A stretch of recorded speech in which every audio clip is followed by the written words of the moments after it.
प्रतिस्पर्धा रहित बाजार में जो दूसरा बाजार का रूप है वो है एकाधिकारी प्रतियोगिता बाजार।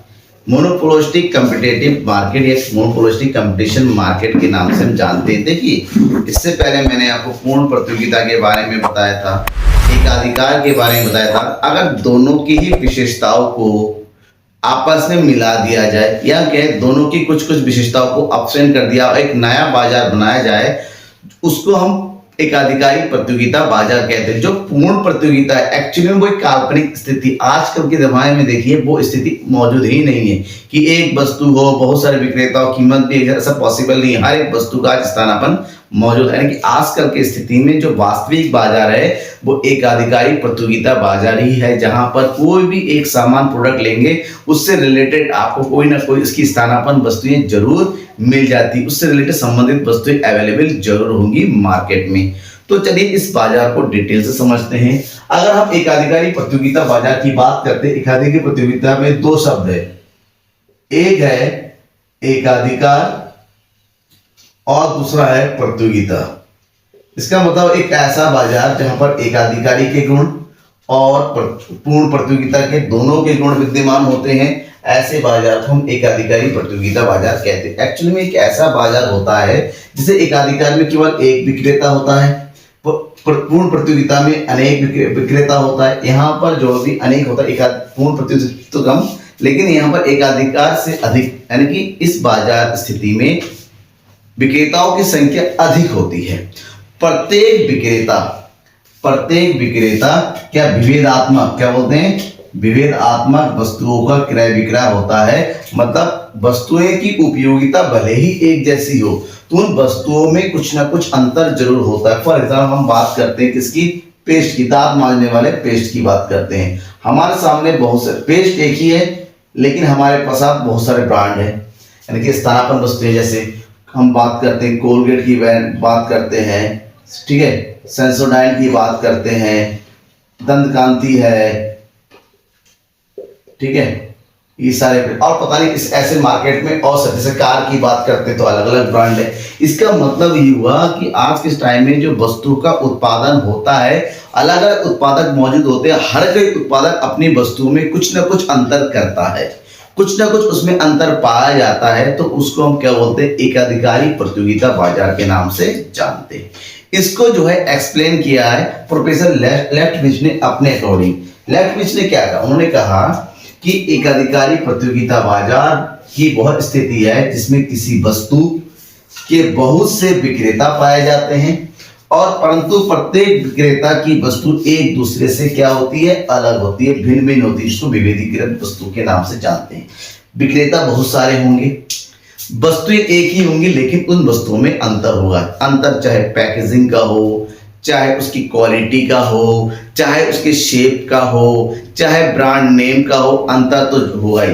जैसे दूसरा एग्जांपल, फॉर एग्जांपल कार की बात कर, कार तो कार ही है, हर कार में कितने पहिए होते हैं, 4 पहिए होते हैं, 4 पहिया कार कहते हैं। अब कार की बात करते हैं तो कार की में हमारे पास क्या है, हमारे पास क्या है, मारुति सुजुकी है, मारुति कार है, हमारे पास टाटा है, ठीक है ना, फिर महिंद्रा है, ठीक है, फिर किया है, फिर निशान है, अलग अलग कार ब्रांड है, ठीक है, जीप है, मर्सिडीज है, ठीक है ना, लैम्बोर्गिनी है, अलग अलग कार है, लेकिन सारे कार एक ही क्वालिटी, मतलब उसकी उपयोगिता एक जैसी है और इसमें भी अपने अलग अलग ब्रांड बना रखे हैं। तो इस बाजार की स्थिति को हम क्या कहते हैं, एकाधिकारी प्रतियोगिता बाजार। मतलब एकाधिकारी के गुण होते हैं क्योंकि ग्रुप होते बहुत सारे, अनलिमिटेड नहीं, और प्रतियोगिता इसलिए क्योंकि इनमें एक आगे बढ़ने की प्रतियोगिता बनी रहती है। इसी कारण से इस बाजार को समझना है तो इस बाजार की कुछ प्रमुख विशेषताएं हैं, उनको भी समझना पड़ेगा।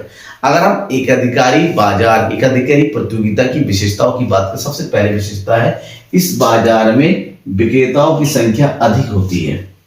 भले ही पूर्ण प्रतियोगिता जैसी ना हो, लेकिन एकाधिकार में एक इसमें अधिक होती है, ठीक है ना। नंबर 2, विविधीकृत उत्पादन। इस बाजार में प्रत्येक विक्रेता जो वस्तु का उत्पादन करती है ना, उन वस्तुओं में कुछ ना कुछ अंतर होता है। जैसे कि मैंने बताया, इन सबकी कारों में कुछ ना कुछ अंतर होता है, चाहे फीचर का डिफरेंस हो, चाहे स्टाइल का हो, चाहे डिजाइन का हो, चाहे कंफर्ट का हो, चाहे सेफ्टी का हो, जैसा है सब में कुछ ना कुछ डिफरेंस होता है, ठीक है। अब देखिए मारुति कार की का 3 लाख से शुरू होती है, सेफ्टी फीचर कम होता है, सस्ते में कार होती है। भाई हम अगर बात करते हैं मर्सिडीज की, मर्सिडीज कार करोड़ों में होती है, फीचर ज्यादा होते हैं, एडवांस क्वालिटी का हो, तो ये अलग अलग बात होती है, उसमें डिफरेंस पाया जाता है जिसको विविधीकृत बोला जाता है। नेक्स्ट है विक्रय लागतें। इस बाजार की सबसे इंपॉर्टेंट जो विशेषता है वो विक्रय लागत। बाकी जो 2 बाजार बताया था वहां पर विक्रय लागत वाला शब्द नहीं आया था, यहाँ पर है। यहाँ पर इसलिए है क्योंकि देखिए महिंद्रा है, मारुति है, टाटा है, किया है, निसान है,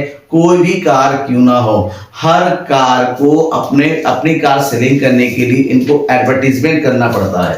विक्रय लागत का मतलब होता है यहाँ पर प्रत्येक को विज्ञापन का सहारा लेना पड़ता है, प्रमोशन का सहारा लेना होता है, ताकि ग्राहकों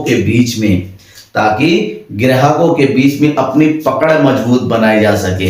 जैसे कोलगेट है, पतंजलि ने अपना निकाला, सेंसोडाइन ने, सब आयुर्वेदिक अपना, मतलब मार्केट में पकड़ बनाए रखने के लिए हर किसी को अपने आप को प्रमोशन करना पड़ता है, ताकि ज्यादा से ज्यादा ग्राहक, ज्यादा से ज्यादा उपभोक्ता उसकी वस्तु को परचेज करे, ठीक है ना। इसलिए यहाँ पर विक्रय लागतें इनकी अधिक होती है। और आपने देखा होगा कि तंबाकू का उत्पादन करने के लिए 1 रुपए की, 5 रुपए की तंबाकू की पुड़िया का विज्ञापन करने के लिए करोड़ों रुपए लेके बहुत सारे बड़े बड़े एक्टर भी लगे पड़े हैं। बोलो युवा केसरी, ठीक है ना, अजय देवगन साहब एक्ट कर रहे हैं, अक्षय कुमार आ रहे हैं, शाहरुख खान आ रहे हैं। इसके अलावा आपका वो रणवीर सिंह और अमिताभ बच्चन भी एक ऐड लेके आ जाते हैं, कमला पसंद, ठीक है ना। उसके बाद कपिल देव साहब ऐड करने आते हैं। तो ये सब ऐड है ताकि उपभोक्ताओं के साथ अपनी पहुंच बढ़ाई जा सके, ठीक है। विक्रय लागतें, अब इनमें विक्रय लागत, क्योंकि इनका प्रोडक्ट का मूल्य इसमें विक्रय लागत भी जुड़ी, तब इसकी प्राइस होती है। अब बात करते हैं नेक्स्ट पॉइंट, अप्रतिबंधित प्रवेश एवं बहिर्गमन। इस बाजार में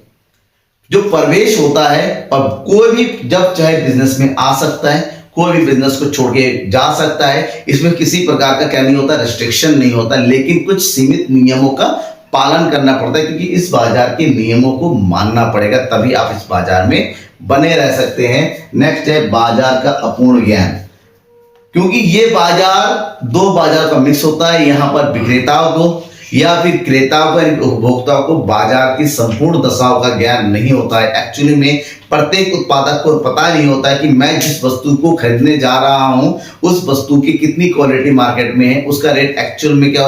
आप कपड़े खरीदने जाइए ना, आप कपड़े खरीदने जाइए, एक ही सामान होगा, एक ही ब्रांड होगा, अलग अलग दुकानों पे उसका अलग अलग रेट आपको मिलेगा।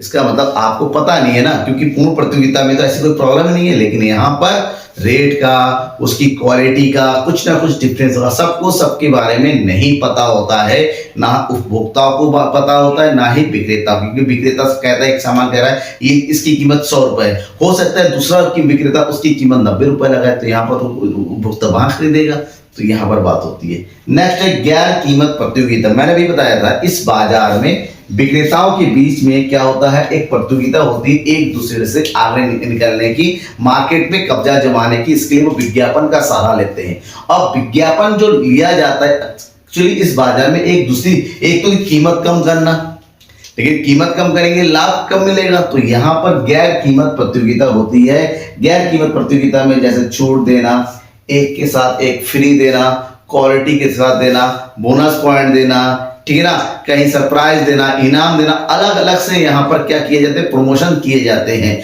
तो उसको बोलते हैं गैर कीमत प्रतियोगिता। एक ने कहा इसके साथ एक फ्री, एक ठीक है ना, 200 ग्राम के पेस्ट के साथ 100 ग्राम का पेस्ट फ्री। इस तरह से यहाँ पर मार्केट को कब्जाने के लिए, ठीक है, उनके बीच में आगे बढ़ने के लिए प्रतियोगिता पाई जाती है। सबसे लास्ट है कीमत नीति। इस बाजार में विक्रेताओं की अपनी अलग ही कीमत नीति होती है, ना वो पूरी तरीके से बाजार पर निर्भर होते हैं, ना पूरी तरीके से खुद पर होते हैं। इनकी कीमत नीति होती है बाजार को देखते हुए और उपभोक्ताओं के हित को देखते हुए वस्तु की कीमत का निर्धारण करना, ताकि अपनी वस्तुओं को अधिक से अधिक बेचा जा सके, ठीक है ना, समझ में आ गया। तो ये हो गया, और ये बाजार ऐसा बाजार है जो वास्तविक रूप से पूरे विश्व में मौजूद होता है, ठीक है ना। कोई भी डाउट है जरूर पूछिएगा, किसी भी प्रकार का आपकी क्वेश्चन होता है, क्वेरी होता है, जरूर बताइएगा। Okay, thank you.